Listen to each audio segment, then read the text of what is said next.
Peanut butter sits in nearly every kitchen cabinet in America, spread on toast, stirred into oatmeal, packed into lunches, and eaten straight off the spoon at midnight. And most of us have never once stopped to ask what is actually inside that jar beyond peanuts. We assume that because it has been a pantry staple for generations, it must be simple, wholesome, and honest. But the peanut butter aisle today is one of the most quietly manipulated sections in the entire grocery store, filled with clever labeling, hidden sweeteners, cheap filler oils, and marketing language designed to make you feel healthy while you are eating something much closer to candy than to actual ground peanuts. Before you toss another jar into your cart out of habit, it is worth understanding what separates a genuinely good peanut butter from one that is quietly working against your health goals. Let's start with the single biggest giveaway, and it is one that almost nobody reads carefully: the ingredient list. A truly simple peanut butter should have one ingredient: peanuts, or at most two, peanuts and a pinch of salt. That's it. If you flip a jar over and see a long list that includes sugar, corn syrup, hydrogenated vegetable oils, and a string of stabilizers, you are no longer looking at peanut butter in its original form. You are looking at a peanut-flavored spread engineered for shelf life, texture, and addictive taste rather than nutrition.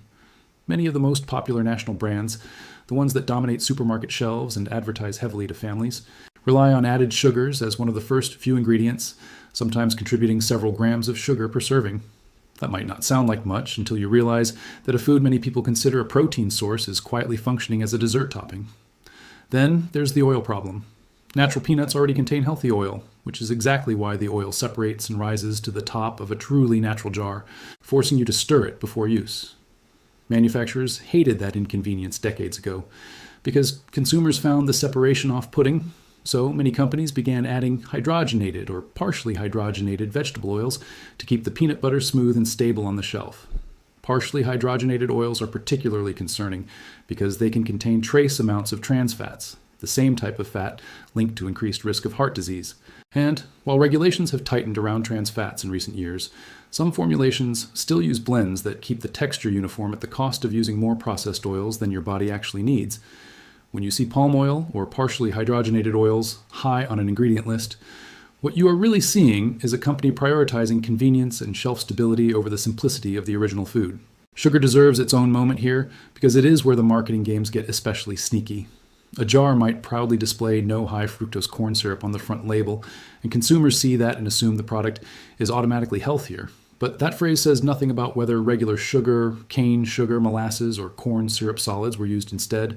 Swapping one sweetener for another and slapping a cleaner sounding label on the front is one of the oldest tricks in processed food marketing. The same goes for phrases like made with real peanuts, which sounds reassuring but is legally meaningless since almost every peanut butter on the shelf, even the sugary ones, technically contains real peanuts. These phrases exist to create a feeling of wholesomeness without making any enforceable nutritional claim at all. Now, let's talk about natural and organic, two words that get thrown around constantly in this category and that consumers routinely misunderstand. The word natural on a food label in the United States is almost entirely unregulated when it comes to processed ingredients like sweeteners and oils, meaning a company can call their peanut butter natural even if it still contains added sugar and palm oil, as long as those ingredients themselves aren't synthetic. Organic labeling is more strictly regulated and means the peanuts were grown without synthetic pesticides or fertilizers, which is meaningful for anyone concerned about pesticide residue. But organic status says nothing about added sugar content, oil content, or overall nutritional quality. You can absolutely buy an organic peanut butter that still has sugar as the second ingredient. Reading the actual ingredient panel, not the marketing headline on the front, is the only reliable way to know what you're getting. Peanuts themselves come with one legitimate safety concern worth understanding, and that is aflatoxins, a group of toxins produced by certain molds that can grow on peanuts and other crops, particularly in humid growing and storage conditions.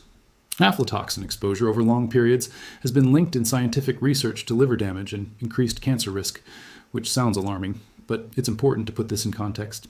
Regulatory agencies in developed countries test for and limit aflatoxin levels in commercial peanut products, and major manufacturers are required to keep levels below strict safety thresholds. This isn't a reason to panic about your morning toast, but it is a reason to buy from reputable brands with rigorous quality control rather than unregulated bulk bins or informally sourced products where testing standards may be inconsistent.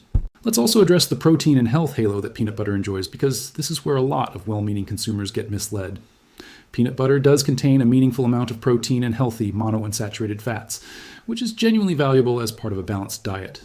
But peanut butter is also calorie dense, typically around 190 to 200 calories per 2 tablespoon serving, and it is very easy to eat far more than that serving size in one sitting.